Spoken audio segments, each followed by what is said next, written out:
안녕하십니까, 박병웅입니다. 한참 동안 또 뭐 어물투척이 있었죠. 어물풍선이 우리나라에 그 바람이 마침 그쪽으로 불었던 모양입니다. 그래가지고 뭐 전국적으로 이렇게 왔었는데, 이걸 기회로 해가지고 우리나라에서도 이제 뭐 조치를 했었는데, 그 이용준 세종연구소 이사장 전 외교부 부각대사입니다. 조선일보 6월 7일 오피니언 라인인데요. 역대 최고의 대북 협상 카드는 팀스피릿 훈련과 대북 학성기였는데 북은 벼랑 끝 전술로 임하는데 우리는 늘 강력 카드 스스로 폐기. 동독 몰라후 독일 통일 계기도 서방 방송 유입과 인권 개선 압박. 확성기 방송은 강력한 무기. 선순환 환상 이제는 그만둬야. 이런 이제 내용으로 글을 올렸습니다. 제가 읽어봤더니 저도 예전에 이제 군생활 할 때 팀스피릿에 이제 뭐 계속 조금 이제 오래 했기 때문에 한 8년을 갖다 경험을 했었는데 뭐 제대하고 나오니까 나중에 팀스피릿 얘기 없더라고요. 그런데 보니까 김영삼 정부 당시에 팀스피릿 훈련 페이지가 있었었네요. 자, 북한의 대남 쓰레기 송출에 분노한 우리 정부가 북한이 감내하기 어려운 조치에 착수할 것이라고 경고하더니 곧이어 9.19 남북 군사 합의의 전면적 효력 정지, 폐기는 아닙니다. 효력 정지를 했고 대북 학성기 방송 재개 준비가 발표됐다. 지난 수년간 북한이 남북 합의와 국제법을 무시하고 시도 때도 없이 한국과 국제사회에 대해 미사일 도발과 무력 위협을 벌여온 점을 생각하면 시기적으로 꽤 늦은 감이 있지만 이제라도 정부의 대북 대응이 제자리를 찾아가고 있는 건 다행이다. 다만 정부의 항의 조치가 과연 북한이 감내하기 어려운 조치에 도달할 것인가는 두고 볼 일이다. 국가 간 협상에 참여하는 모든 나라는 상대방의 양보를 압박하고 얻어내기 위해 다양한 협상 카드를 동원한다. 일반적으로는 양측 협상 카드를 교환하는 주고받기식 협상을 갖기 마련이지만 점잖는 애교적 협상보다는 이협수단을 동원해 일방적 양보를 강요하는 경우도 적지 않다. 특히 중국과 북한은 평화적 협상보다는 주로 후자의 이협적 방식에 많이 의존한다. 그들이 그런 방식을 선호하는 것은 공산주의 체제상의 이유도 있지만 그런 방식으로 협상에 성공한 경험의 축적 때문일 것이다. 한중 간의 통상협상, 사드 문제와 탈북자 북송을 둘러싼 협상, 북한과의 군사협상, 비핵화 협상 등이 대표적 사례다. 이런 협상들에서 대부분 거의 뭐 양보하다시피 했었죠.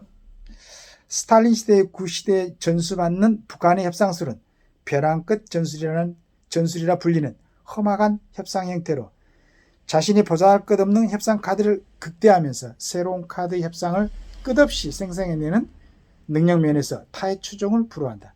북한이 협상 상대방을 벼랑 끝까지 몰고 가서 책상을 두드리고 고함을 질러가며 양보를 강요하면 협상 상대방은 당장 회담이 파탄되고 전쟁이라도 터질 듯한 공포감에 휩싸여 북한의 터무니없는 요구를 대부분 수용하는 불리한 합의문에 동의하곤 한다. 우리 북한하고의 협상이 지금까지 계속 이런 모습이었죠. 뭐 남북 연락사무소도 폭파시켜버리고 예전에 그 현대 아산에서 금강산 관광했던 그런 것도 지금 전부 다 뭐 어떻게 관리하고 있는지 그런 상태죠. 이러한 북한과는 대조적으로 한국은 대북 협상을 위한 가장 중요하고도 강력한 협상 카드를 번번이 스스로 폐기하는 실책을 반복했다. 먼저 큰 양보를 하면 북한 뒤에 호응하리라는 순진한 선순환의 환상 때문이었다.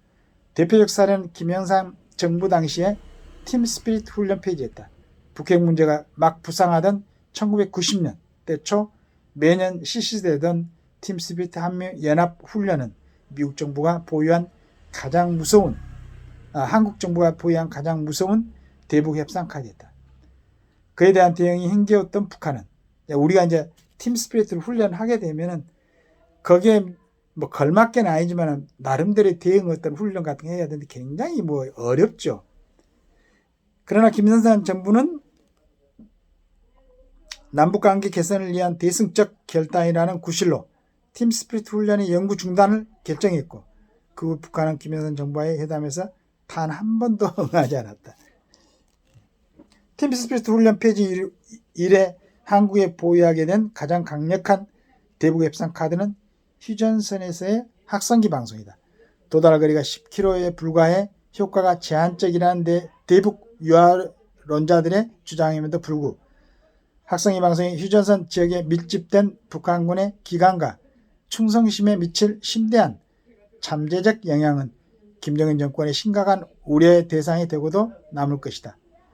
문재인 정부 때 채택된 4.27 남북 판문점 선언이 북핵 문제를 비롯한 많은 사항들은 원론적 추상적으로 규정하면서 유독 대북 학성기 방송과 전단 살포 금지만 구체적으로 규정한 걸 보면 당시 북한이 남북 정상회담에 응했던 근본 목적도 그것이 아니었을까 한다.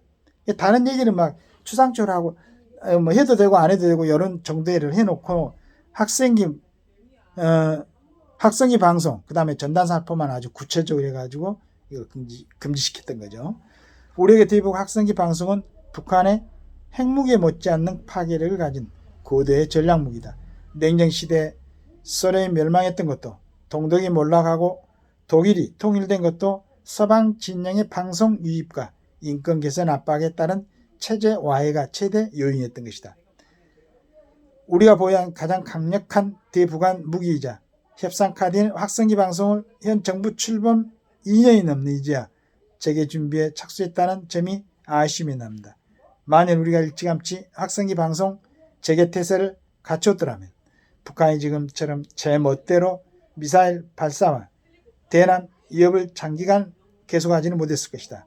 이제라도 북한이 미사일 도발과 대남 위협을 할 때마다 그 강도와 빈도에 맞춰서 자동적으로 학성기 방송을 실시하는 응징체제를 구축한다면 북한은 도발에 앞서 깊이 숙고하지 않을 수 없을 것이다. 그럴 것 같습니다. 반드시 그 대북 학성기 방송 물론 이제 지금 뭐 다른 의견을 내는 사람도 있을 것 같은데 이건 해줘야 될 것 같습니다. 북한 인민들 위해서도. 감사합니다.